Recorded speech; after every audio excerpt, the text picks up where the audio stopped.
ಇದಕ್ಕೆ ನಿರಂತರವಾಗಿ ಪ್ರಯತ್ನ ಪಟ್ಟರು. ಆದರೆ ತುಳಿಯೋದಕ್ಕೆ ಅಷ್ಟು ಸ್ವಲ್ಪ ಅಲ್ಲ. ಆನೆಯನ್ನ ತುಳಿಯೋದಕ್ಕೆ ಒಬ್ಬ ಮನುಷ್ಯ ಹೋದರೆ ಆನೆ ಅವನು ತುಳಿದಾಕ್ಬಿಡ್ತದೆ ಅಷ್ಟೆ. ಅದು ಮದ್ದಾನೆ ಅಥವಾ ಅದು ಸಿಂಹ ಅಂತ ವ್ಯಕ್ತಿ ಆ ದಿನ ಮಾಡಿದ ಕೆಲಸ ಇವತ್ತಿನವರೆಗೂ ನಮಗೆ ಆದರ್ಶಪ್ರಾಯವಾಗಿದೆ. ಕ್ಷೇತ್ರ ಕಾರ್ಯಕ್ಕೆ ಕರಾಕರು ಒಬ್ಬರೇ ನಿಜವಾದ ಆದರ್ಶ ವ್ಯಕ್ತಿ. ನಾನು ನೋಡ್ತೀನಿ, ಇಷ್ಟು ವರ್ಷಗಳಲ್ಲಿ ಜಾನಪದವನ್ನು ಅಧ್ಯಯನ ಮಾಡ್ತಾ ಇರೋ ವಿದ್ಯಾರ್ಥಿಗಳಿದ್ದಾರಲ್ಲ, ಅವರು ಪ್ರತಿ ವರ್ಷ ಕ್ಷೇತ್ರ ಕಾರ್ಯವನ್ನು ಮಾಡಿ ತಮ್ಮ MA ತರಗತಿ ಮುಗಿಯೋದ್ರೊಳಗಾಗಿ ಒಂದೇ ಒಂದು 5-10 ಬೇಡ, ಒಂದೇ ಒಂದು ಕೃತಿಯನ್ನು ಪ್ರಕಟಿಸಬೇಕು. ಅದಕ್ಕೆ ಒಂದು ನಂಬರ್ನು ಕೂಡ ಕೊಡಬೇಕು ನಮ್ಮ ವಿಶ್ವವಿದ್ಯಾನಿಲಯ. ಈ ರೀತಿ ಕ್ಷೇತ್ರ ಕಾರ್ಯವನ್ನು ಮಾಡಿ ಒಂದು ಪುಸ್ತಕ ಪ್ರಕಟಿಸಿದವನಿಗೆ 100 ಅಂಕಗಳನ್ನು ಕೊಡಲಾಗುತ್ತದೆ ಅಂತ ಈ ಒಂದು ಕ್ರಮವನ್ನು ತರಬೇಕಾಗಿದೆ. ಇಲ್ಲದೇ ಇದ್ರೆ ಕ್ಷೇತ್ರ ಕಾರ್ಯವೇ ನಡೆಯೋದಿಲ್ಲ. ಕ್ಷೇತ್ರ ಕಾರ್ಯಕ್ಕೆ ತಮ್ಮ ಕೈಯಿಂದ ಖರ್ಚು ಮಾಡಿಕೊಂಡು ಹಳ್ಳಿಗಳಿಗೆಲ್ಲ ಹೋಗಿ ಅಲ್ಲಿ ಊಟ ಇಲ್ದೇನೆ ಅಲ್ಲಿ ಯಾವನ ಕೈಲ ಏನೇ ನನಗೆ ಬೇರೆ ಕೆಲಸ ಇಲ್ವಾ, ನಮ್ಮ ಹೆಣ್ಣೆಕ್ಳ ಹತ್ರ ಎಲ್ಲ ಮಾತಾಡ್ತಾ ಇದ್ದಲ್ಲ ಹೋಗಾಚೆಗೆ ಅಂತ ಅನ್ನಿಸ್ಕೊಂಡು ಬಯಸ್ಕೊಂಡು ಏನೇನೆಲ್ಲ ಸಂಕಟ ಇದೆ ಅನ್ನೋದನ್ನ ಕ್ಷೇತ್ರ ಕಾರ್ಯ ಮಾಡಿದ್ರು ಮಾತ್ರ ಗೊತ್ತು. ಬಯಸ್ಕೋಬೇಕಾಯ್ತದೆ, ದೊಣ್ಣೆ ಸಿಕ್ಕರೆ ಹೊಡೆದು ಬಿಡ್ತಾರೆ. ಆದರೆ ಪ್ರೀತಿಯಿಂದ ಅವರನ್ನ ಗೆಲ್ಲಬೇಕು. ಇದು ಸಾಧಾರಣವಾದದ್ದಲ್ಲ, ಇದು ಅಸಾಮಾನ್ಯವಾದದ್ದು, ಇದು ಶತಶತಮಾನದಿಂದ ಬಂದದ್ದು, ಇದು ದೊಡ್ಡ ಆಸ್ತಿ, ಇದು ಬೆಲೆ ಬಾಳುವಂಥ ಆಸ್ತಿ. ಇದನ್ನು ಉಳಿಸ್ಕೊಳ್ಳೋ ಅಗತ್ಯ ಇದೆ. ಈ ನಾಗರಿಕತೆ ಬಂದು ರೇಡಿಯೋ TV ಇತ್ಯಾದಿಗಳೆಲ್ಲ ಬರ್ತಾ ಇದ್ದಾವಲ್ಲ, ಅವೆಲ್ಲ ಬಂದ್ಬಿಟ್ಟು ನಮ್ಮ ಪರಂಪರೆ ಎಲ್ಲ ಹಾಳಾಗೋಗ್ಬಿಡ್ತಾ ಇದೆ. ನೋಡಿ, ಸೋಬಾನೆ ಹಾಡ್ತಾ ಇದ್ರಲ್ಲ, ಎಲ್ಲ ಹಾಡ್ತಾ ಇದ್ರಿ. ಒಂದು ಹುಡುಗಿ ಋತುವತಿ ಆದರೆ ಆ ಹುಡುಗಿನ ಕೂರಿಸ್ಬಿಟ್ಟು ಬಗೆ ಬಗೆಯಾದ ಶಾಸ್ತ್ರದ ಹಾಡುಗಳನ್ನ ಹೇಳ್ತಿರಲ್ಲ, ಅದನ್ನೆಲ್ಲ ಎಲ್ಲ ಹಾಡ್ತಾ ಇದ್ದೀರಿ ಅಂತ ಅವ್ರು ಮತ್ತೆ ಮತ್ತೆ ಮತ್ತೆ ಮತ್ತೆ ಅರಿಕೆ ಮೂಡಿಸಿದಾಗ ಹೌದಲ್ವಾ, ಅದು ಹೌದಲ್ವಾ ಅಲ್ಲ, ಅದೇ ನಿಮ್ಮ ನಿಜವಾದ ಸಂಸ್ಕೃತಿ, ಅದೇ ನಿಜವಾದ ಸಂಪತ್ತು. ಅದನ್ನು ಉಳಿಸ್ಕೋಬೇಕು ಅಂತ ಹೇಳಿ ಎಷ್ಟೋ ಕಡೆ ಜಾಗೃತಿ ಮೂಡಿಸ್ಬೇಕಾಯ್ತು. ಮತ್ತು ಅದನ್ನು ಸಂಗ್ರಹಿಸುವಾಗ ಭಾಳ ಕಷ್ಟನೂ ಪಡಬೇಕಾಯ್ತು. ಕೆಲವರು ಇದೇನೋ ರೇಡಿಯೋ ಕೊಟ್ಬಿಟ್ಟು ದುಡ್ಡು ಮಾಡ್ಕೊಳಕ್ತಾರೆ ಇವರು ಅಂತಲೂ ಅಂದರು. ದುಡ್ಡೆಲ್ಲಿ ರೇಡಿಯೋನ ತಗೊಂಡೋಗಿ ಕೊಟ್ಟರೆ ದುಡ್ಡೆಲ್ಲಿ ಕೊಡ್ತಾರೆ ನಮಗೆ? ಅದನ್ನು ತಗೊಂಡೋಗಿ ರೇಡಿಯೋ ಕೊಡೋಕ್ಕಾಗುತ್ತಾ? ನಾವು ಕೈಯಿಂದ ದುಡ್ಡು ಹಾಕಿ ಪುಸ್ತಕ ಮಾಡಿ ಪುಸ್ತಕಗಳನ್ನ ಯಾರು ಕೊಂಡ್ಕೊಳ್ದೇನೆ ಮನೆಯಲ್ಲಿ ರಾಶಿ ಬಿದ್ದವೆ ಅಂತ ನಮ್ಮ ಮನೆಯವ್ರ ಕೈಯಲ್ಲಿ ಬಯಸ್ಕೊಳ್ಳೋದು ಬೇಡ ಅಂದ್ಬಿಟ್ಟು ಬಂದವ್ರಿಗೆಲ್ಲ ಒಂದೊಂದು ಕೊಟ್ಟು ಆತ್ಮೀಯ ಗೆಳೆಯರಿಗೆ ಪ್ರೀತಿಯಿಂದ ಅಂತ ವಿಶ್ವಾಸದಿಂದ ಅಂತ ಬರೆದು ಪುಸ್ತಕಗಳನ್ನೆಲ್ಲ ಹಂಚಿದ್ದೀವಿ. ಯಾಕೆಂದರೆ ಜಾನಪದವನ್ನು ಜಾನಪದರೇ ಓದೋ ಅಗತ್ಯ ಇಲ್ಲ, ಬೇರೆಯವರು ಅದನ್ನು ಓದೋಕ್ಕೆ ಇಷ್ಟ ಇಲ್ಲ. ಗರತಿಯ ಹಾಡಿನ ಪ್ರೇರಣೆಯಿಂದ ನಾವು ಜಾನಪದದ ಬಗ್ಗೆ ಏನೋ ಒಂದು ಬಗೆಯ ಉತ್ಸಾಹವನ್ನು, ಶ್ರದ್ಧೆಯನ್ನು, ಆಸಕ್ತಿಯನ್ನು, ಅಭಿಮಾನವನ್ನು ರೂಢಿಸ್ಕೊಂಡ್ಬಿಟ್ಟು ಆದರೆ ಆ ಕ್ಷೇತ್ರದಲ್ಲಿ ಕೆಲಸ ಮಾಡಿದವರು ಅಂದರೆ ಆಗ ಕರಾಕರು ಒಬ್ಬರೇ. ಕರಾಕರು ಆ ಕಾಲದಲ್ಲಿ 30, 40, 50 ಪುಸ್ತಕಗಳನ್ನ ಪ್ರಕಟಿಸ್ರಲ್ಲ, ಅದು ಮಾರಾಟ ಆಯ್ತಿತ್ತೋ ಬಿಡ್ತಿತ್ತೋ ಅದು ಬೇರೆ ವಿಚಾರ. ಪ್ರಕಟವಾಯ್ತಾ ಇರೋ ಸಂದರ್ಭದಲ್ಲಿ ತನ್ನ ತೆಂಗಿನ ಮರದ ಕಾಯಿಗಳನ್ನೆಲ್ಲ ಅವ್ರ ತೋಟ, ತೆಂಗಿನ ತೋಟದ ಕಾಯಿಗಳನ್ನೆಲ್ಲ ಮಾರ್ಬಿಟ್ಟು ದುಡ್ಡೆಲ್ಲ ಹಾಳು ಮಾಡಿಕೊಡ್ತಾವೆ ಅಂತ ಅಣಕಿಸ್ತಾ ಇದ್ದವ್ರಿಗೆ ಯಾವಾಗ ಸರ್ಕಾರ ಈ ಪುಸ್ತಕಗಳನ್ನ ಕೊಂಡುಕೊಂಡು ಎಲ್ಲ ಗ್ರಂಥಾಲಯಗಳಿಗೂ ಸಪ್ಲೈ ಮಾಡ್ತದೆ ಅಂತ ಗೊತ್ತಾಯ್ತೋ ಆಗ ತಕ್ಷಣ ಎಲ್ಲರೂ ತಾವು ಜಾನಪದ ಅಂತೇಳಿ. ಕರಾಕರು ಬರೆದಿರೋ ಪುಸ್ತಕಗಳಲ್ಲಿ ಟಿಪ್ಪಣಿನೇ ಇಲ್ಲ, ಕರಾಕರು ಬರೆದಿರೋ ಪುಸ್ತಕಗಳಲ್ಲಿ ಪ್ರಸ್ತಾವನೆ ಇಲ್ಲ, ಕರಾಕರು ಬರೆದಿರೋ ಪುಸ್ತಕಗಳಲ್ಲಿ ಅರ್ಥಕೋಶ ಇಲ್ಲ, ಕರಾಕರು ಬರೋ ಪುಸ್ತಕಗಳಲ್ಲಿ ಈ ಥರ ಅಪಪ್ರಚಾರ ಮಾಡೋದಕ್ಕೆ ಶುರು ಮಾಡಿದ್ರು. ಆಗ ನಾನು ವಿದ್ಯಾರ್ಥಿಯಾಗಿದ್ದೆ. ಏನಾರು ಆಗಲಿ ಕರಾಕರು ಒಂದು ಪ್ರೇರಣೆ ಆದರು ಅನ್ನೋದನ್ನು ನಾವು ಮರಿಬಾರ್ದು. ಕರಾಕರು ಸ್ವಾರ್ಥಿಯೋ ಅಥವಾ ತನ್ನ ಸ್ವಾರ್ಥಕ್ಕೋಸ್ಕರ ದುಡ್ಡಿಗೋಸ್ಕರ ಕ್ಷೇತ್ರ ಕಾರ್ಯ ಮಾಡಿದ್ರು, ಪುಸ್ತಕ ಮಾಡಿದ್ರು, ಅದೆಲ್ಲ ನನಗೆ ಗೊತ್ತಿಲ್ಲ. ಆದರೆ ಅವ್ರು ಮಾಡಿರುವ ಕೆಲಸ ಕನ್ನಡ ಜಾನಪದಕ್ಕೆ ಒಂದು ಅಪೂರ್ವವಾದ ಕೊಡುಗೆ ಅನ್ನೋದನ್ನು ಮಾತ್ರ ನಾವು ಮರಿಬಾರ್ದು. ಅದರಿಂದ ಪ್ರೇರಣೆಗೊಂಡ ಅನೇಕ ವಿದ್ವಾಂಸರು ನಮ್ಮಲ್ಲಿ ಜಾನಪದದಲ್ಲಿ ಬೇಕಾದಷ್ಟು ಕೆಲಸವನ್ನು ಮಾಡಿಕೊಂಡ್ರು. ನಾನಾಗ 82ನೇ ಇಸ್ವಿ ಸಂಶೋಧನಾ ವಿದ್ಯಾರ್ಥಿಗೆ ಕನ್ನಡ ಅಧ್ಯಯನ ಸಂಸ್ಥೆಯಲ್ಲಿ ಕೆಲಸ ಮಾಡ್ತಾಯಿದ್ದೆ. ನಮಗೆ MA ತರಗತಿಯಲ್ಲಿ ಪಾಠ ಮಾಡುವ CPK ಅವರು ಕಲೇವಾಲದ ಬಗ್ಗೆ ಮಾತಾಡಿದ್ರು. ನೋಡಿ, ಫಿನ್ಲ್ಯಾಂಡಿನ ಕಲೇವಾಲ ಇದೆ, ಆ ಕಲೇವಾಲವನ್ನು ಜನಪದ ಮಹಾಕಾವ್ಯ ಅಂತ ಕರೀತಾರೆ. ವಿಶ್ವದಲ್ಲಿ ಕಲೇವಾಲವನ್ನು ಬಿಟ್ಟರೆ ಯಾವ ಭಾಷೆಯಲ್ಲೂ ಜನಪದ ಮಹಾಕಾವ್ಯಗಳಿದ್ದಂಗೆ ಕಾಣೋದಿಲ್ಲ. ನಮ್ಮ ಭಾಷೆಯಲ್ಲಿ ಇದೆಯೋ ಗೊತ್ತಿಲ್ಲ, ವ್ಯಾಪಕವಾದ ಕ್ಷೇತ್ರ ಕಾರ್ಯದಿಂದ ಅದನ್ನು ಕಂಡುಕೋಬೇಕು ಅಂದರು. ಅಷ್ಟೊತ್ತಿಗೆ ನಾನು MA ಆದ್ರೂ ಬೇಕಾದಷ್ಟು ಕಡೆಗೆ ಸುಲಭ ಕೆಲಸ ಸಿಗ್ತಾಯಿತ್ತು. ಕೆಲಸಕ್ಕೆ ಹೋಗ್ದೇನೆ ಕ್ಷೇತ್ರ ಸಂಶೋಧನಾ ವಿದ್ಯಾರ್ಥಿಯಾಗಿ ಸೇರಿಕೊಂಡೆ. ಆಗ ಕ್ಷೇತ್ರ ಕಾರ್ಯ ಮಾಡ್ತಾ ಇದ್ದಾಗ ಮಾದೇಶ್ವರನ ಕತೆ 7 ಕತೆಗಳು ಸಿಗ್ತವೆ ಅಂತ ಒಬ್ಬರು ಹೇಳಿದ್ರು. ನಾನು ವ್ಯಾಪಕವಾದ ಕ್ಷೇತ್ರ ಕಾರ್ಯವನ್ನು ಮಾಡ್ತಾ ಮಾಡ್ತಾ ಮಾಡ್ತಾ ಮಾಡ್ತಾ ಹೋದಾಗ 14 ಕಥಾಭಾಗಗಳು ಸಿಕ್ಕಿದ್ವು. 14 ಕಥೆ ಭಾಗಗಳನ್ನು ಸಂಗ್ರಹಿಸಿದಾಗ ಅದು 1500 ಪುಟಗಳಷ್ಟು ದೊಡ್ಡ ಗಾತ್ರದ ಕಲೆವಾಲ ಏನೇನಲ್ಲಿ 22,000, ಇದು 45,000 ಸಾಲುಗಳು. ಅಂಥದ್ದೊಂದು ಕೃತಿ ಮಲೆಯ ಮಾದೇಶ್ವರ ಮೊಟ್ಟ ಮೊದಲಿಗೆ ಕನ್ನಡ ನಾಡಿನಲ್ಲಿ ಪ್ರಕಟವಾಯಿತು. ಇವತ್ತು 8 ಮಹಾಕಾವ್ಯಗಳು ಪ್ರಕಟ ಆಗಿವೆ. ಮಂಟೆಸ್ವಾಮಿ ಇದೆ, ಯಲ್ಲಮ್ಮ ದೇವಿ ಕೃತಿ ಇದೆ, ಜುಂಜಪ್ಪನ ಕೃತಿ ಇದೆ, ಮಹಾಭಾರತ ಇದೆ, ರಾಮಾಯಣ ಇದೆ, ಬೇಕಾದಷ್ಟು ಮಹಾಕಾವ್ಯಗಳು ಇವತ್ತು ಪ್ರಕಟ ಆಗಿವೆ. ಅವತ್ತು ಕನ್ನಡದಲ್ಲಿ ಮಹಾಕಾವ್ಯಗಳಿವೆ ಅನ್ನೋದೇ ಗೊತ್ತಿರಲಿಲ್ಲ. ಕರಾಕರು ಏನು ಮಾಡಿದ್ರು ಅದೇ ರೀತಿ ತ್ರಿಪದಿಗಳನ್ನು ಮಾತ್ರ ಸಂಗ್ರಹಿಸ್ತಾ ಇದ್ರು. ಅದು ಕಥನ ಕಾವ್ಯಗಳೆಲ್ಲ. ಮೊದಲಿಗೆ ಕರಾಕರರು ಜನಪದ ಕಥನ ಗೀತೆಗಳು ಅಂತ ಒಂದು ಪುಸ್ತಕವನ್ನು ಪ್ರಕಟಿಸಿದಾಗ ನಾನಿನ್ನು ಮಿಡ್ಲ್ ಸ್ಕೂಲ್ ವಿದ್ಯಾರ್ಥಿ. ಆವಾಗ ಅದನ್ನು ಓದ್ತಾ ಇದ್ದೆ. ಯಾಕೆಂದರೆ ನಮ್ಮ ಬೀದಿನಲ್ಲಿ ಕುಂತಿ ಪೂಜೆ ಮಾಡ್ತಿದ್ರು. ಆ ಕುಂತಿ ಪೂಜೆ ಮಾಡ್ತಿದ್ದಾಗ ಎಲ್ಲ ನಮ್ಮ ಹುಡುಗರೆಲ್ಲ ಬಂದು ರಾಮಚಂದ್ರು, ಸಿದ್ದರಾಜು ಎಲ್ಲ ಇದ್ದರು. ಅವರೆಲ್ಲ ಕೋಲಾಟ ಆಡ್ಕೊಂಡು ಹಾಡಾಡೋರು. ನಾನು ಅವ್ರ ಜೊತೆ ಸೇರಿಕೊಂಡು ಕೋಲಾಟ ಆಡಿಕೊಂಡು ಆ ಕುಂತಿ ಗುಡಿನಲ್ಲಿ ಪೂಜೆ ಮಾಡುವಾಗ ಹಾಡುಗಳನ್ನೆಲ್ಲ ಕಲ್ತಿದ್ದೆ. ಅದೆಲ್ಲ ಪ್ರಭಾವ ನಮಗಿತ್ತು. ನಮ್ಮ ಅಜ್ಜಿ ಬೀಸುವಾಗ, ನಮ್ಮ ಅಜ್ಜಿ ಭತ್ತ ಕುಟ್ಟುವಾಗ ಇವೆಲ್ಲ ಹಾಡು ಹೇಳ್ತಾ ಇದ್ರು. ಆ ಹಾಡುಗಳೆಲ್ಲ ನನ್ನ ಮೇಲೆ ತುಂಬ ಪ್ರಭಾವ ಬೀರಿತ್ತು. ಆ ಪ್ರಭಾವದಿಂದ ಪ್ರೇರಿತನಾಗಿ ನಾನು ಜಾನಪದವನ್ನೇ ಎಲೆಕ್ಟಿವ್ ಆಗಿ ತಗೊಂಡೆ. ಜಾನಪದ ಎಲೆಕ್ಟಿವ್ ತಗೊಂಡ ಮೇಲೆ ಪಾಠವನ್ನು ಮಾಡಿದ್ರಲ್ಲ CPK ಅವರು, ಕನ್ನಡದಲ್ಲಿ ಮಹಾಕಾವ್ಯಗಳಿವೆಯೇ ಅಂತ ಕೇಳಿದ್ರಲ್ಲ, ಪರೀಕ್ಷೆ ಮಾಡೇ ಬಿಡಬೇಕು ಅಂತ ಹೇಳಿ ವ್ಯಾಪಕವಾದ ಕ್ಷೇತ್ರ ಕಾರ್ಯ. ಇವತ್ತು ನನಗೆ ಬೈತಾರೆ ಕೆಲವರು, ಏನ್ರಿ ನೀವು ಗಂಗೋತ್ರಿ ಪ್ರೊಫೆಸರ್ ಆಗಿದ್ರಿ ಅಂದರೆ ನಿಮ್ಮ ಯೋಗ್ಯತೆಗೆ ಒಂದು ಕಾರಿಲ್ಲ, ಒಂದು ಮನೆ ಕಟ್ಕೊಳ್ಳಿಲ್ಲ, ಏನು ಮಾಡಿದ್ರಿ ದುಡ್ಡನ್ನೆಲ್ಲ ಅಂತ ಕೇಳ್ತಾರೆ. ನನಗೆ ಗೊತ್ತಿಲ್ಲ ಏನು ಮಾಡೋದು, ನನಗೆ ಕಳ್ಳಪುರಿ ತಿನ್ಕೊಳ್ಳಿಲ್ಲ. ಹಾಗೆ ವ್ಯಾಪಕವಾದ ಕ್ಷೇತ್ರ ಕಾರ್ಯವನ್ನು ಮಾಡಿದ್ರಿಂದ ನಮ್ಮಲ್ಲಿ ಮಹಾಕಾವ್ಯಗಳಿವೆ. ಮಲೆಯ ಮಾದೇಶ್ವರ ಕೃತಿ ಮೊದಲಿಗೆ 80ನೇ ಇಸ್ವಿಯಲ್ಲಿ ಪ್ರಕಟವಾದಾಗ ಅಷ್ಟು ಗಾತ್ರದ ಒಂದು ಕೃತಿ ಕನ್ನಡದಲ್ಲಿ ಇದೆಯೇ ಅನ್ನುವಷ್ಟು ಆಶ್ಚರ್ಯ ಆಯಿತು. ಅಮಾನ, ದೇಜಗವರೆಲ್ಲ ನನಗೆ ಬಹಳ ಉತ್ತೇಜನ ಕೊಟ್ಟರು. ಹಾಗಾಗಿ ನಾನು ಕನ್ನಡದಲ್ಲಿ 5 ಜನಪದ ಮಹಾಕಾವ್ಯಗಳನ್ನ ಪ್ರಕಟಿಸಿದೆ. ಅದೇನು ದೊಡ್ಡ ವಿಚಾರ ಅಲ್ಲ, ಅದೇನು ನಂದ ಗಾಯಕರು ಹಾಡಿದ್ರು ನಾನು ಬರ್ಕೊಂಡೆ ಅಷ್ಟೇ.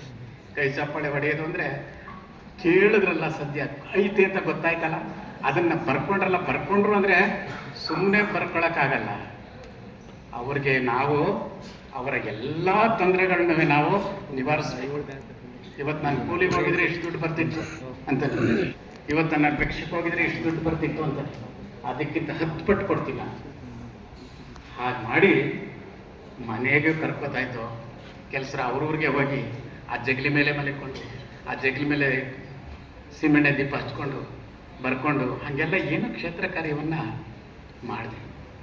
ಹಾಗಾಗಿ ನನಗೆ ಜಾನಪದದಲ್ಲಿ ಏನೇನು ಪ್ರಕಾರಗಳಿವೆ ಅಷ್ಟೊತ್ತಾಗಲೇ ಜಾನಪದ MA ಪ್ರಾರಂಭ ಆಗಿತ್ತು. ಆ MA ಪ್ರಾರಂಭ ಆಗಿದ್ದಾಗ ನಮ್ಮ ನಾರಾಯಣಗೌಡ ಅಂತ ಒಬ್ಬ ಚೌಡಿಕೆ ಕಾವ್ಯಗಳನ್ನ ಸಂಗ್ರಹಿಸ್ಕೊಂಡು ಬಂದಿದ್ದ ಅಂದರೆ ಅವುಗಳನ್ನೆಲ್ಲ ಕತೆ ಬರ್ಕೊಂಡು ಬಂದ್ಬಿಟ್ಟವನೇ. ರಾಘವಾಗ ತೋರಿಸ್ದ, ನನಗೆ ಗೊತ್ತಾಗಲ್ಲಪ್ಪ, ನೀವು PKR ತೋರಿಸಿದ್ರು. ಅವ್ನು ಕರ್ಕೊಂಡು ಬಂದರೆ ಇದೇನು ಕಾವ್ಯನ ಕಥೆನ ಅಂದೆ. ಅವನು ಹಾಡ್ತಾನೆ ಅಂದರೆ ಇದನ್ನು ಕತೆ ಯಾಕೆ ಕರ್ಕೊಂಡು ಬಂದಿರಲ್ಲ, ಅದು ನನಗೆ ಗೊತ್ತಾಗೋದಿಲ್ಲ ಅಂದರೆ ಕಲಾವಿದನ್ನ ಮೈಸೂರಿಗೆ ಕರ್ಕೊಂಡು ಬಂದು 1.5 ತಿಂಗಳು ಅವನ ಚೌಡಿಕೆ ಕಾವ್ಯಗಳನ್ನ ಕಂಪ್ಲೀಟಾಗಿ ಬರ್ಕೊಂಡು ಯಲ್ಲಮ್ಮ ದೇವಿ ಕಥೆಯನ್ನು, ಅವನ ಮಗ ಹಾಡಿರೋ ಯಲ್ಲಮ್ಮ ದೇವಿನ ನಾನು ಇವಾಗ ಪ್ರಕಟಿಸಿದ್ದೀನಿ. ಅದು ಒಂದಿದೆ ಅದ್ಭುತವಾದ ಕಾವ್ಯ. ನಮ್ಮ ಜನಪದ ಮಹಾಕಾವ್ಯಗಳಲ್ಲಿ ಸ್ತ್ರೀ ಪಾತ್ರ ಪ್ರಧಾನವಾದ ಏಕಮೇವ ಕೃತಿ ಅಂದರೆ ಯಲ್ಲಮ್ಮ ದೇವಿ, ಸವದತ್ತಿ ಯಲ್ಲಮ್ಮ ದೇವಿ. ಆ ಕೃತಿ ಇತ್ತೀಚೆಗೆ ರೆಡಿಯಾಗಿದೆ. ಹೀಗೆ ನಮ್ಮಲ್ಲಿ 10ಕ್ಕೂ ಹೆಚ್ಚು ಮಹಾಕಾವ್ಯಗಳಿವೆ ಎನ್ನುವ ರಹಸ್ಯ ಬಯಲಾಯಿತು. ಆಮೇಲೆ ಅಧ್ಯಯನಕ್ಕೆ ಜಿ ಶಂಪ ಅವರು ಕೊಟ್ಟ ಕೊಡುಗೆನ ನಾವು ಮರೆಯಬಹುದು. ಏಕೆಂದರೆ ಅವರೆಲ್ಲ ಅಧ್ಯಾಪಕರುಗಳಾಗಿ ನಮ್ಗೆ ಉತ್ತೇಜನ ಕೊಟ್ಟು, ನೋಡಿ ಕಥೆಗಳು ಬರ್ಕೊಡಿ, ಗಾದೆಗಳು ಬರ್ಕೊಡಿ, ಒಗಟುಗಳು ಬರ್ಕೊಡಿ, ಹಾಡುಗಳು ಬರ್ಕೊಡಿ, ಇವೆಲ್ಲ ಹೇಳದೇ ಇದ್ರೆ ನಮ್ಗೆ ಗೊತ್ತಾಯಿಲ್ಲ. ಅಡಿಗೆ, ಉಡಿಗೆ, ತೊಡಿಗೆ, ನಂಬಿಕೆ, ಕನಸುಗಳು ಎಲ್ಲ ವಿಧವಾದ. ನನಗೇನಾಯ್ತು ಅಂದರೆ ಅದೇನೋ ಒಂದು ಹುಚ್ಚು ಹಿಡಿದು ಬಿಡ್ತು. ಹುಚ್ಚು ಅಂತ ಹೇಳಿದ್ರೆ ಒಂದು ಊರಿಗೆ ಹೋದರೆ ಎಲ್ಲೆಲ್ಲೂ ಬರೀ ಜಾನಪದವೇ ಕಾಣ್ತಾ ಇದೆ. ಒಂದು ಹಳ್ಳಿಗೆ ಹೋದರೆ ನನಗೆ ಹಳ್ಳಿ ಕಾಣ್ತಾ ಇಲ್ಲ, ಎಲ್ಲೆಲ್ಲೂ ಜಾನಪದ ಕಾಣ್ತಾ ಇದೆ. ಯಾವುದನ್ನು ಸಂಗ್ರಹಿಸ್ಕೊಳ್ಳೋದು, ಯಾವುದನ್ನು ಬಿಡೋದು ನನಗೆ ಅರ್ಥನೇ ಆಗದಷ್ಟು ಮಟ್ಟಿಗೆ ನನಗೆ ಈಗಲೂ ಅದೆಲ್ಲ ನೆನ್ಕೊಂಡ್ಬಿಟ್ರೆ ಮೈ ಜುಮ್ಮಂದು ಹೋಗ್ತಿದೆ. ಅಂಥ ಕೆಲಸವನ್ನು ನಾನು ನಿರಂತರವಾಗಿ ಮಾಡಿದೆ. ಆದರೆ ನಾನು ಪ್ರಕಟಿಸಬೇಕಾಗಿದ್ದಷ್ಟು ಕಾವ್ಯಗಳನ್ನ ಪ್ರಕಟಿಸೋದಕ್ಕೆ ಸಾಧ್ಯ ಆಗಲಿಲ್ಲ. ಈಗ ಯಾರೋ ತುಮಕೂರಿನವರು ಗಂಡ ಹೆಂಡತಿ ನಮ್ಮ ಮನೆಗೆ ಬಂದಿದ್ರು. ಸರ್, ಏನು ನೀವೆಲ್ಲ ಪುಸ್ತಕಗಳನ್ನ ಮಾಡ್ತೀರಿ, ಎಲ್ಲಮ್ಮನ ಬಗ್ಗೆ ನೀವು ಪುಸ್ತಕನೇ ಪ್ರಕಟಿಸಲಿಲ್ಲ ಅಂತಂದ್ರು. ಪ್ರಕಟಿಸಲಿಲ್ಲ ಅಂದರೆ ಇದೆಯಪ್ಪ, ಆದರೆ ನನ್ನ ಹತ್ರ ಆರ್ಥಿಕವಾಗಿ ತೊಂದರೆ ಇದೆ, ಅದಕ್ಕೋಸ್ಕರ ನಾನು ಪ್ರಕಟಿಸೋಕ್ಕ. ಸರ್, ನಾವು ಪ್ರಕಟಿಸ್ತೀವಿ ಅಂತ ಗಂಡ ಹೆಂಡತಿರು ಅಭಯ ಪ್ರದಾನ ಮಾಡಿದ್ರು. 1.5 ಲಕ್ಷ ಖರ್ಚು ಮಾಡಿ ಎಲ್ಲಮ್ಮ ದೇವಿ ಸುಮಾರು 200 ಪುಟಕ್ಕಿಂತ ದೊಡ್ಡ ಪುಸ್ತಕ ಅದು, ಅದನ್ನು ಪ್ರಕಟಿಸಿದ್ರು. ಹೀಗೆ ಜನಪದದಲ್ಲಿ ಕಾಲೇವಾಲ ಒಂದೇ ಅಲ್ಲ, ಕನ್ನಡದಲ್ಲಿ 10ಕ್ಕೂ ಹೆಚ್ಚು ಜನಪದ ಮಹಾಕಾವ್ಯಗಳಿವೆ. ಕನ್ನಡ ಕಲಾವಿದರು ಹಳ್ಳಿ ಹಳ್ಳಿಗೆ ಹೋದರೆ ಎಲ್ಲರೂ ಬೀಸ್ತಾವ್ರೆ, ಎಲ್ಲರೂ ಕುಟ್ತಾವ್ರೆ, ಎಲ್ಲರೂ ಜೋಗಳ ಆಡ್ತಾವ್ರೆ. ಎಷ್ಟು ಜನ ಕಲಾವಿದರು ಬೇಕು, ಎಷ್ಟು ಜಾನಪದ ಬೇಕು. ಯಾವ ಕತೆ ಕೇಳ್ತೀರಿ? ಒಂದು ಊರಿನಲ್ಲೊಬ್ಬ ಅಂತ ಕತೆ ಶುರು ಮಾಡಿಬಿಟ್ರೆ ಇಡೀ ರಾತ್ರಿ ಎಲ್ಲ ಕತೆ ಹೇಳೋಂಥವ್ರು. ನನ್ನ ಕತೆಗಳನ್ನ ಬರ್ಕೊಂಡು ಒಂದು ಪುಸ್ತಕ ಮಾಡಿದೆ ನಿಜ, ಆದರೆ ಯಾರು ಕೊಂಡ್ಕೊಳ್ಳಿಲ್ಲ. ಅದರಿಂದ ಕತೆಗಳನ್ನ ಸಂಗ್ರಹಿಸ್ಬೋದು, ಸಂಗ್ರಹಿಸಿ ಅವುಗಳನ್ನ ಅಚ್ಚು ಮಾಡ್ಬೋದು. ಅಚ್ಚು ಮಾಡಿ ಅಷ್ಟು ದುಡ್ಡು ಹಾಕ್ಬಿಟ್ಟು ನಾವು ಯಾರ ಕೊಂಡ್ಕೊಳ್ಳಿದ್ರೆ ಕೊಂಡ್ಕೊಳ್ಳೋದಿದ್ರೆ ನಾವೆಲ್ಲಿಂದ ತರೋದು ದುಡ್ಡು? ನಾನು ಪರಿಸ್ಥಿತಿ ಬಂದಾಗ ನನ್ನ ಸಂಗ್ರಹ ಕಾರ್ಯಕ್ಕೆ ಮೊನ್ನೆ ಯಾರ ಬಂದು ಕತೆ ಹೇಳೋಕೆ ಶುರು ಮಾಡಿದ್ರು. ನನಗೆ ರೋಮಾಂಚನ ಆಗುತ್ತೆ ಅಂತ ಚೆನ್ನಾಗಿ ಹೇಳ್ತೀರಾ, ತುಂಬ ಚೆನ್ನಾಗಿದೆ ಆ ಕತೆ. ಈಗ ಮೊನ್ನೆ ತಾನೇ ನನಗೆ ತಡ್ಕೊಳಕ್ಕಾಗಲಿಲ್ಲ, ಅದನ್ನು ಒಂದು ಪುಸ್ತಕ ಮಾಡಿದೆ. ಈಗ ತಾನೇ ಜನಪದ ಕಥೆಗಳು ಒಂದು ಪುಸ್ತಕ ಪ್ರಕಟ ಆಗಿದೆ. ಹೀಗೆ ನಮ್ಮ ಜನತೆ ಜಾನಪದದ ಬಗ್ಗೆ ಆಸಕ್ತಿಯನ್ನು ವಹಿಸಿ ಯಾರೇ ಜಾನಪದದಲ್ಲಿ ಕೆಲಸ ಮಾಡ್ತಾ ಇದ್ರೆ ಅವ್ರಿಗೆ ಉತ್ತೇಜನ ಕೊಡೋದು, ಆರ್ಥಿಕವಾಗಿ ಸಹಾಯ ಮಾಡೋದು, ಪ್ರಕಟಿಸುವುದಕ್ಕೆ ಸಹಾಯ ಮಾಡೋದು, ಕಲಾವಿದರನ್ನ ಕಂಡಾಗ ಆ ಕಲಾವಿದರನ್ನ ಗುರುತಿಸಿ ಅಕಾಡೆಮಿಯವರಿಗೆ ತಿಳಿಸೋದು, ಅಕಾಡೆಮಿಯವರಿಂದ ಅವರಿಗೆ ಪ್ರಶಸ್ತಿ ಕೊಡಿಸೋದು, ಆ ಕಲಾವಿದರ ಕಾರ್ಯಕ್ರಮಗಳನ್ನು ತಮ್ಮೂರಿನಲ್ಲಿ ಕುಂತಿ ಗುಡಿ ಪೂಜೆನೋ ಅಥವಾ ಬಸವನ ಗುಡಿ ಪೂಜೆನೋ ಅಥವಾ ಗ್ರಾಮದೇವತೆ ಪೂಜೆನೋ ಆಗ್ತಿರ್ತದಲ್ಲ, ಆಗ ಅವ್ರನ್ನ ಕೂರಿಸಿ ಹಾಡಿಸೋದು, ಅವ್ರಿಗೆ ಅಷ್ಟಿಷ್ಟು ಹಣ ಕೊಡೋದು. ಅವರೇನು ಸಾವಿರ ಲಕ್ಷ ಕೇಳೋದಿಲ್ಲ, ಅಷ್ಟಿಷ್ಟು ಹಣ ಕೊಡೋದು. ಇಂಥದ್ದೆಲ್ಲ ಮಾಡ್ತಾ ಹೋದರೆ ನಾವು ಜಾನಪದನ ಉಳಿಸ್ಕೋಬೋದು. ಆದರೆ ನಗರದಲ್ಲಿ ಸುಮ್ಮನೆ ಜಾನಪದ ಎಮ್ಮೆ ಅಂತ ಬೋರ್ಡ್ ಹಾಕ್ಬಿಟ್ರೆ ಪ್ರಯೋಜನ ಇಲ್ಲ. ಹಳ್ಳಿಗೆ ಹೋಗಿ ಜಾನಪದವನ್ನು ಅನುಭವಿಸ್ಬೇಕು, ಜಾನಪದವಾಗಿ ಬದುಕಬೇಕು. ಹಾಗಾಗಿ ನನ್ನ ಪ್ರಯತ್ನ ಪೂರ್ಣ ವಿಫಲ ಆಗಿಲ್ಲ, ಭಾಳಷ್ಟು ನಾನು ಕೆಲಸ ಮಾಡಿದ್ದೀನಿ. ನನ್ನ ಮನೆಯಲ್ಲೇ ಕಥೆನ ಹೇಳ್ತಾ ಇದ್ದವ್ರ ಕಥೆಗಳನ್ನೆಲ್ಲ ಸಂಗ್ರಹಿಸಿ, ಲಿಂಗಮ್ಮನ ಕಥೆಗಳು ಅಂತ ಒಂದು ಪುಸ್ತಕ ಇದೆ, ಭಾಳ ಅದ್ಭುತವಾದ ಕಥೆಗಾರ್ತಿ ಆಕೆ. ಅಂಥ ಕಥೆಗಳನ್ನೆಲ್ಲ ಸಂಗ್ರಹಿಸಿ ನಮ್ಮಲ್ಲಿ ಬೇಕಾದಷ್ಟು ಜನ ಕಥೆಗಾರರಿದ್ದಾರೆ, ಬೇಕಾದಷ್ಟು ಜನ ಗಾಯಕರಿದ್ದಾರೆ, ಬೇಕಾದಷ್ಟು ನಂಬಿಕೆಗಳಿವೆ, ಬೇಕಾದಷ್ಟು ಕಲ್ಪನೆಗಳಿವೆ, ಬೇಕಾದಷ್ಟು ಹಬ್ಬ ಹರಿದಿನಗಳಿವೆ. ಯಾವ ವಿಷಯವನ್ನು ತಗೊಳ್ಳೋದು, ಯಾವ ವಿಷಯನ ಬಿಡೋದು ಅನ್ನೋದೇ ಅಲ್ಲ. ಹಾಗಾಗಿ ಕನ್ನಡ ಎಮ್ಮೆ ಓದಿದ ವಿದ್ಯಾರ್ಥಿಗಳು ಅಥವಾ ಜಾನಪದವನ್ನೇ ಅಧ್ಯಯನ ಮಾಡಿದ ವಿದ್ಯಾರ್ಥಿಗಳು ಪ್ರತಿ ವರ್ಷ ಒಂದೊಂದು ಸಬ್ಜೆಕ್ಟನ್ನು ತೆಗೆದುಕೊಂಡು ಅವುಗಳನ್ನ ಡೀಪಾಗಿ ಅಧ್ಯಯನ ಮಾಡಿ. ನಾನು ಜನಪದ ಪುರಾಣಗಳು ಅಂತಲೇ ನನ್ನ ಸಬ್ಜೆಕ್ಟು, ಅದನ್ನು ಮಾಡಿದೆ. ಪ್ರಕಟಿಸಕ್ಕೆ ಹೋಗಲಿಲ್ಲ. ಯಾಕೆ ಅಂತ ಹೇಳಿದ್ರೆ ನನಗೆ ಆ ಪುರಾಣ ಕಥೆ ಅದನ್ನು ಥೀಸಿಸ್ ರೂಪದಲ್ಲಿ ಕೊಡೋದು ಬದಲು ಒಂದು 200 ಪೇಜ್ ಇಂಟ್ರೊಡಕ್ಷನ್ ಬರೆದ್ಬಿಟ್ಟು ಪುರಾಣಗಳ ಬಗ್ಗೆ ಆ ಪುರಾಣ ಕಥೆಗಳು ಕೊಟ್ಬಿಟ್ರೆ ಕಥೆಗಳನ್ನ ಸುಲಭ ಓದ್ತಾರೆ, ಥೀಸಿಸ್ನ ಯಾರು ಓದಿ. ಯಾಕೆಂದರೆ ಎಷ್ಟೋ ಥೀಸಿಸ್ಗಳು ಹೆಚ್ಚಾಗಿವೆ, ಸುಮ್ಮನೆ ಬಿದ್ದಿವೆ ಅಷ್ಟೇ. ಕ್ಯಾರೆ ಅನ್ನೋರಿಲ್ಲ, ಬಾರೆ ಅನ್ನೋರಿಲ್ಲ, ಇನ್ಯಾಕವು? ಆದ್ದರಿಂದ ಕಥೆಗಳನ್ನು ಬರೆದ್ಬಿಟ್ರೆ ಕೊನೆ ಪಕ್ಷ ಯಾವುದೋ ಸಂದರ್ಭದಲ್ಲಿ ಯಾರಿಗೋ ಒಂದು ಕತೆ ಬೇಕಿರ್ತದೆ, ಆ ಕತೆಗೆ ಓಡಾಯ್ತಾನೆ. ಜನಗಳೆಲ್ಲ ಯಾಕೆ ಹಿಂಗೆ ಬಿಳಿ ಜನ ಅವರೇ, ಕರಿ ಜನ ಅವರೇ, ಕರ್ ಬಿಳಿ ಜನ ಅವರೇ, ಬಿಳ್ ಕರಿ ಅವರೇ, ಬಿಳ್ ಕರಿ ಅವರೇ, ಕರ್ ಬಿಳಿ ಅವರೇ ಅಂತ ಕೇಳಿದ್ರೆ ನಮ್ಮ ಜನಪದ ಹೇಳ್ತಾರೆ, ಅಪ್ಪ ಮೊದಲು ಕರ್ಗಿದ್ರು, ಇನ್ನೊಬ್ಬ ಬೆಳ್ಳಗಿದ್ದ, ಮತ್ತೆ ಅದು ಹೆಂಗೆ ಮಿಕ್ಸ್ ಆಯಿತು ಅಂತ ಹೇಳಿದ್ರೆ ಏನಿಲ್ಲ, ಜಮದಗ್ನಿ ಒಂದು ಸಲ ಯಾವುದೋ ಕಾರಣಕ್ಕೋಸ್ಕರ ಕೋಪಗೊಂಡು ಪರಶುರಾಮನನ್ನು ಕರೆದ. ಪರಶುರಾಮ ತಂದೆ ಅಂತ ಕರೆದ. ಈಕೆಯ ಕುತ್ತಿಗೆನ ಕತ್ತರಿಸಾಕು. ತಾಯಿ ಎಲ್ಲಮ್ಮ ಅಥವಾ ರೇಣುಕೆ ಕುತ್ತಿಗೆನ ಕತ್ತರಿಸಿಸ್ತು. ಆ ಕುತ್ತಿಗೆ ಕತ್ತರಿಸಿದ ತಕ್ಷಣ ಅವಳುಗೊಬ್ಬಳು ದಾಸಿ ಇದ್ಲು, ಮಾತಂಗಿ ಅಂತ. ನನ್ನ ತಾಯಿಯೇ ಹೋದ್ಮೇಲೆ ನಾನೇ ಬದುಕಿರ್ಬೇಕು ಅಂತ ಅವಳು ಕೂಡ ತನ್ನ ಕುತ್ತಿಗೆನ ಕತ್ತರಿಸ್ಕೊಂಡು. ರೇಣುಕೆ ಕ್ಷತ್ರಿಯಳು ಬೆಳ್ಳಗಿದ್ದಾಳೆ, ಮಾತಂಗಿ ಮಾದಗ್ರವಳು ಕರ್ರಗಿದ್ದಾಳೆ. ಇಬ್ಬರು ತಲೆಗಳು ಅಲ್ಲಿ ಬಿದ್ದಿವೆ. ಈಗ ಸುಪ್ರಸನ್ನನಾದ ಜಮದಗ್ನಿ ತನ್ನ ಮಗನನ್ನು ಕರೆದು, ಮಗು ನೀನು ಏನು ಬರಬೇಕು ಕೇಳು, ನನ್ನ ಮಾತನ್ನು ಕೇಳಿ ಹೇಳ್ದಂಗೆ ಮಾಡಿದೆಯಲ್ಲ, ಏನು ಬೇಕು ಕೇಳು ಅಂದಾಗ, ತಂದೆ ನಮ್ಮ ತಾಯಿಯನ್ನು ಬದುಕಿಸ್ಕೊಡಿ ಅಂತ. ಅಷ್ಟೇ ತಾನೇ, ತಲೆಯನ್ನು ತೆಗೆದುಕೊಂಡು ದೇಹಕ್ಕೆ ಜೋಡಿಸು, ನಿಮ್ಮ ತಾಯಿ ಜೀವ ಬರುತ್ತೆ ಅಂತ. ಇವನು ತಾಯಿಯನ್ನು ಸ್ವಲ್ಪ ಬೆಳಗ್ಗೆಯಿಂದ ಸಾಯಂಕಾಲ ಆಗ್ಬಿಟ್ಟಿದೆ, ಬಹುಶಃ 6:30-7 ಗಂಟೆ ಆಗಿರಬೇಕು ಮಬ್ಬಗತ್ತು. ತಾಯಿಯನ್ನು ಬದುಕಿಸ್ಕೋಬೇಕು ಅನ್ನೋ ಆತರದಲ್ಲಿ ಓಡೋಡಿ ಹೋಗಿ ಆ ತಾಯಿಯ ತಲೆಯನ್ನು ತೆಗೆದುಕೊಂಡು ಗೊತ್ತಾಗ್ದೇನೆ ಕತ್ಲೆಯಲ್ಲಿ ಆ ಮಾತಂಗಿ ದೇಹಕ್ಕೆ ಜೋಡಿಸ್ಬಿಟ್ಟ. ಅಯ್ಯೋ ಹಿಂಗಾಗೋಯ್ತಲ್ಲ ಅಂತ ಹೇಳಿ ಮಾತಂಗಿ ತಲೆಯನ್ನು ತೆಗೆದುಕೊಂಡೋಗಿ ರೇಣುಕೆಯ ದೇಹಕ್ಕೆ ಬೆರೆಸ್ತಾರೆ. ಅವತ್ತಿನಿಂದ ಕರ್ ಕರ್ ಕರ್ ಬಿಳಿ ಜನ, ಬಿಳ್ ಬಿಳ್ ಬಿಳ್ ಕರಿ ಜನ, ಕರ್ ಕರ್ ಬಿಳಿ ಬಿಳಿ ಜನ, ಬಿಳ್ ಬಿಳ್ ಕರ್ ಕರಿ ಜನ, ಈ ಥರ ಎಲ್ಲ ಬಗೆಯ ಬಣ್ಣದ ಜನರ ಉತ್ಪತ್ತಿ ಅದು. ಅದಕ್ಕಿಂತ ಮುಂಚೆ ಕರ್ಗೆ ಬೆಳ್ಳಿಗೆ ಮಾತ್ರ ಇದೆ. ಇದು ನಮ್ಮ ಜನಪದರು ಯಾಕೆ ಈ ಜನರೆಲ್ಲ ಬೇರೆ ಬೇರೆ ಬಣ್ಣಗಳವಲ್ಲ ಅಂತ ಕೇಳಿದ್ರೆ ಇಂಥ ಕಥೆಗಳು ಹೇಳ್ತಾರೆ.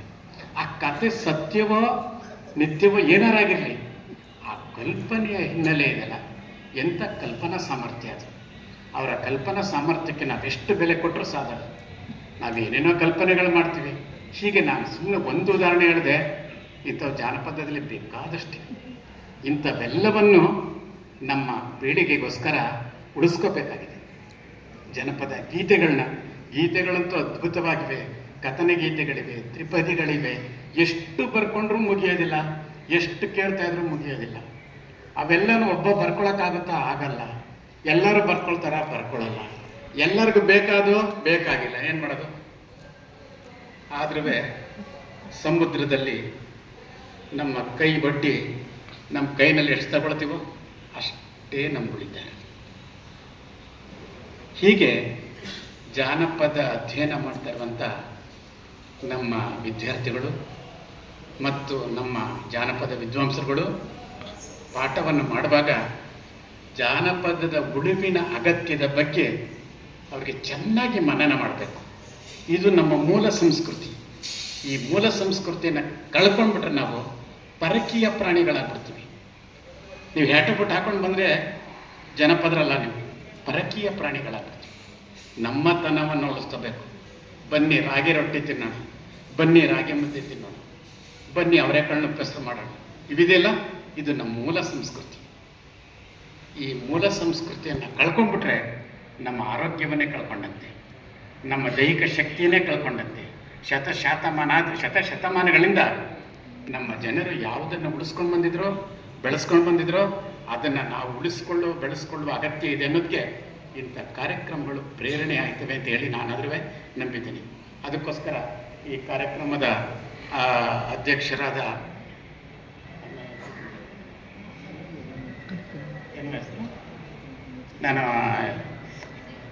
ನನಗೆ ಕನ್ನಡ ದಿನ ಸಂಸ್ಥೆ ಬರೋದು ಕಡಿಮೆ ಆಗ್ಬಿಟ್ಟು ಜಯಕುಮಾರಿ ಎಸ್ ಕರಿಕಲ್, ಆಮೇಲೆ ನಮ್ಮ ಮಿತ್ರರಾದ ನಾನು ಜಯನೇ ಬಂದು ಕರೆದಿದ್ದು, ಬನ್ನಿ ನಮ್ಮ